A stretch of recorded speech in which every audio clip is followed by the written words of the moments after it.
Isabelle Serand, directrice de la com au Conseil général de l'Ardèche. Voilà.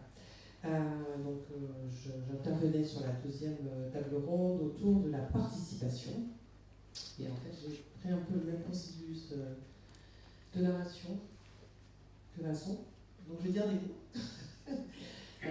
Je vais dire des mots parce que c'est très compliqué de se réapproprier la pensée des autres, je trouve. Parce que je ne suis pas très douée, voilà, donc je vais apprendre, mais pour le moment je ne sais pas faire. Donc les mots en question, ça a commencé par quand même un joli mot qui s'appelle tarte à la crème. Donc je vous le livre en tant que tel, en parlant de la participation. Heureusement, ça ne s'est pas arrêté là. On a eu des choses qui étaient de l'ordre du dissensus, qui est aussi une notion intéressante, me semble-t-il, par opposition, ou peut-être pas par opposition à un consensus. Il y a eu aussi quelque chose qui m'a marqué profondément, et en fait, je vais arrêter là un petit peu le compte rendu de cette table ronde pour plutôt vous faire part de ce qui s'est raconté dans le temps du repas. Vous savez, ces moments de participation, où on boit, on mange et on discute. Et ça marche très très bien.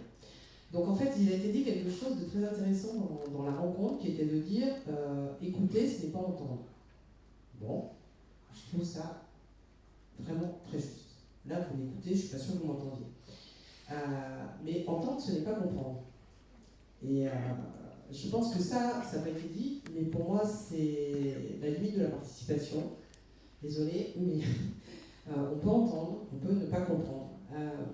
Donc en fait, la participation reste un sujet qui a été largement évoqué pendant le temps de repas, et qui était de dire, finalement, comment faire remonter, agréger tous ces savoirs pour les faire remonter au niveau du politique, qui reste quand même un lieu important de la décision.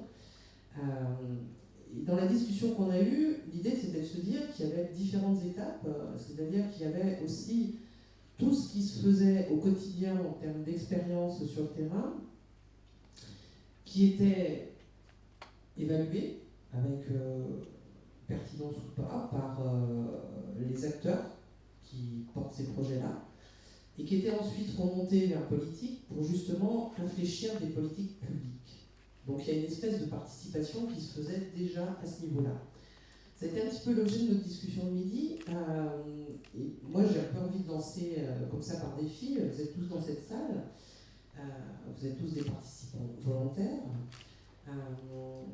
Et donc pour ceux qui étaient à la table ronde de ce matin, alors je ne sais pas, ça ne rentre peut-être pas dans le schéma prévu, mais ça fait rien, on va quand même le faire. Moi j'ai écouté, j'ai entendu, je ne suis pas sûre d'avoir tout compris, mais j'ai envie de vous demander, vous, qu'est-ce que vous avez, si vous aviez deux mots à dire, qu'est-ce que vous avez entendu et qu'est-ce que vous avez compris? Parce que je pense que ça passe aussi par là. Voilà.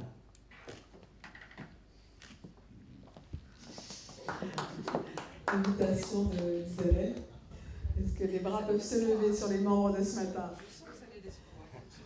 Ah, c'est dur dans la participation. Alors, pour moi, il y a un autre mot qui était très important, c'était délibération, et puis que je remets à l'intervention de Luc Carton et la définition de la démocratie par Paul Ricoeur, du coup d'expression des contradictions, analyse des contradictions, délibération des contradictions. merci. Moi, je voulais juste revenir sur l'introduction justement de ce débat où on avait abordé le problème de vocabulaire. Et je trouve que ce matin, ça a été une illustration parfaite de ce qu'on entendait par vocabulaire l'un et l'autre. Et je pense que quand on le met en lien avec cette démarche de droit culturel, je trouve que ce problème de vocabulaire, c'est aussi un problème central dans la mesure où il y a, je pense, énormément de personnes, enfin moi je le vois en termes pratiques de mon équipe, qui ont envie de s'impliquer dans cette démarche et qui vont se retrouver dans une position de mise à l'écart malgré eux, dans la mesure où ils ont l'impression qu'on ne parle pas le même langage et qu'on a des choses complexes et qui ne se donnent pas aussi le droit parfois, mais qui n'ont pas les capacités de comprendre tout ça, alors qu'ils ont énormément de choses à apporter en termes pratiques et qui sont des sources importantes pour alimenter le débat. Et je trouve que c'était un peu dommage. Et j'ai ressenti aussi, moi, dans ma position, pourtant en ayant été associée depuis le début à la démarche, j'ai aussi eu cette sensation ce matin, avec la crainte d'intervenir en disant pas la peine, parce que c'est pas très intéressant ce que j'ai à dire. Voilà. C'est réparé. Est-ce qu'il y aurait un autre participant de l'atelier, de la table ronde participation qui aurait envie de partager? Bon, on va vous demander de partager plus tout à l'heure. Donc, tant pis, merci Isabelle.